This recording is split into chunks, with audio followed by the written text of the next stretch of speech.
Yeah, that's why in Zen, it's very important 100%. It's not 80 percentage, but it's not 120 percentage either.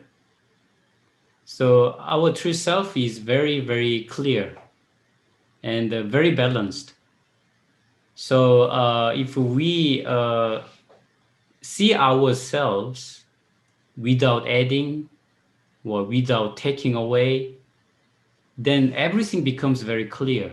Sometimes uh, maybe it's not your fault actually for some situation. You don't have to actually torture yourself, taking all the responsibility to yourself. But the problem is often people are still confused that if that is not my fault or not. If you really don't see yourself very clearly, it's very difficult to figure out where is actually the responsibility.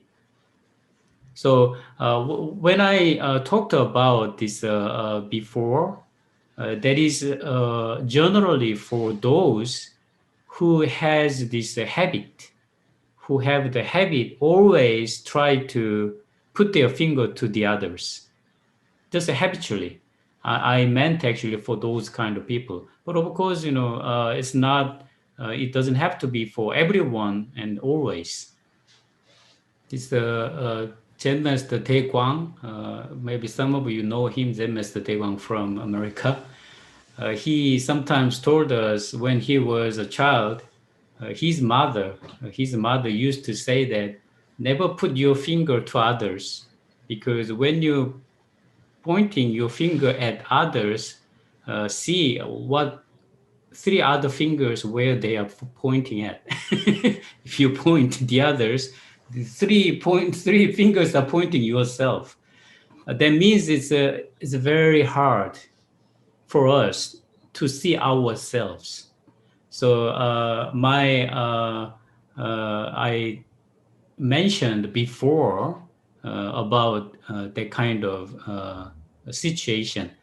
But if you are very clear with yourself, this point is very solid with your practice, then everything becomes just as it is. So sometimes you can see, oh, where is the problem? It's not actually from here. Maybe it's from outside.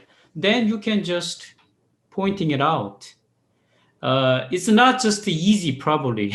I think everyone probably experience when some trouble appear with yourself and with someone else.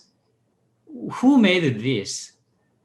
I think it's not easy. It's not easy. It will be endless to find out what was the source to cause this trouble. So at that time, it is very important. That's why Buddha went to the Bodhi tree. He didn't go to library. He didn't go to Google to find out the source, because it will be endless. If you use your logic, analyzing, no way for you to figure out. But why Buddha said? Because there is an ultimate solution to figure out. You return to this before thinking mind, then everything becomes very clear when the moment is very authentic. Then at that time, black is black, white is white, red is red, yellow is yellow, wrong is wrong, right is right. It becomes very clear. Then you are not get confused. You can just go straight. Those people who habitually just turn the responsibility to the others, it's already a very long way for them to see themselves, because it's a really heavy karma that whenever there's a trouble, some people just right away start complaining others. It's a long way for them to see their true self. But on the other hand, if someone has some habit whenever there is some trouble, oh, this is my fault. Oh, this is because inside their mind, not happy. Inside their mind, not happy. Even if they say, they think, oh, this happened because my fault. Just habitually always get the responsibility to themselves.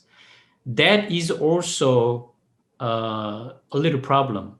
But I would say there is a little shorter way for them to see themselves rather than they always pointing their finger to others, complaining the outside world. Rather than always try to see myself, it's a little shorter way for them to see themselves.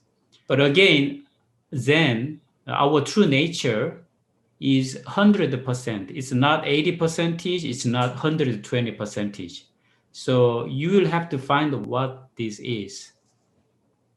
I hope everyone here can try even a little every day, some practice. It's anyway beneficial if when there's some trouble appear in your daily life, first stop rather than doing something to outside, but just to stop and see what's happening here. That is anyway beneficial and safer. So I hope everyone can try even a little bit every day, some practice.